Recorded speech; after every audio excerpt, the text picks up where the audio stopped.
Hello, welcome to the last video in atomic structure, where we're just going to wrap things up. Basically, a couple of little things we got to learn, and then we're going to wrap it.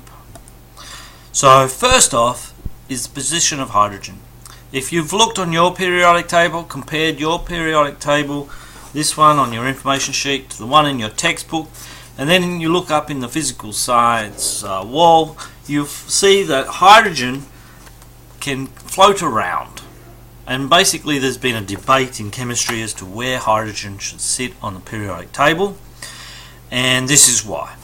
Now, because hydrogen is such a simple atom, it only has one valence electron. Effectively, it has one electron in its outer shell, and therefore it may lose that electron, and therefore it has the characteristics of a group 1 element.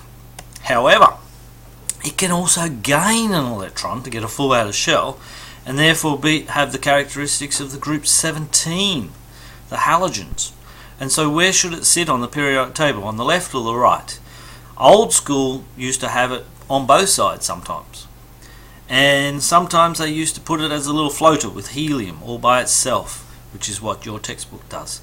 And in ours we have it here on the left hand side. So there's really no convention to it. You just have to know that that's why it sits on a variety of places. Because sometimes we've asked a question, hydrogen can appear on the left hand side or the right hand side of the periodic table. Why? There you go. Now, the formation of ions. And we've talked about this before, so let's just recap it, get some terminology again. If an atom gains or loses its valence electrons, so that's its outer shell electrons, it becomes charged and is then called an ion. And when we say gain, it means gaining the electron that fills the gap. So we still call that a valence electron, even though it's being donated by another atom. So another atom is giving off its valence electron so that another atom can gain them. There's a lot of electron swapping going on. But we do this in a lot more detail when we do ionic bonding. Now, the metals lose the valence electrons, the non-metals gain electrons. See how they haven't said valence electrons, because strictly speaking it's just electrons to fill the outer shell.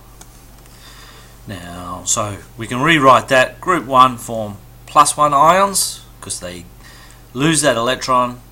They still got the number of protons, so they form +1 ions. Group 2 form +2 ions.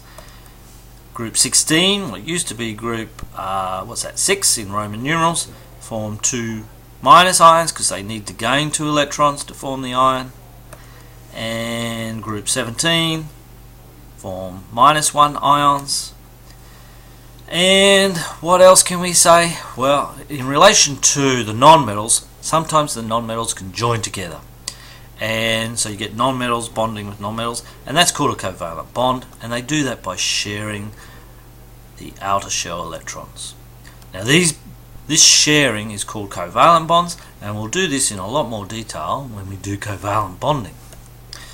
Now, they share the electrons, and that means that by sharing they have full outer shells, so they're quite happy. So an example of that would be chlorine gas, Cl2, so 2 chlorines share electrons and form that molecule. Other examples we've used is oxygen, O2, by forming it, so just be on the lookout for those. So this is what happens. 2 chlorines, this has got 7 electrons in the outer shell, this has got 7 electrons in the outer shell.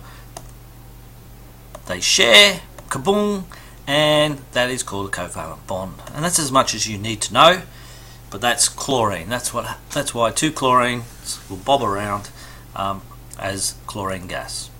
So you can do all these questions now in class. We'll be doing them, making sure that we've learnt everything that needs to be learnt. And this little thing here reminds me that I need to give you your first assignment. Isn't that good? But that comes to the end. So that's it for physical science atomic structure. Cheerio!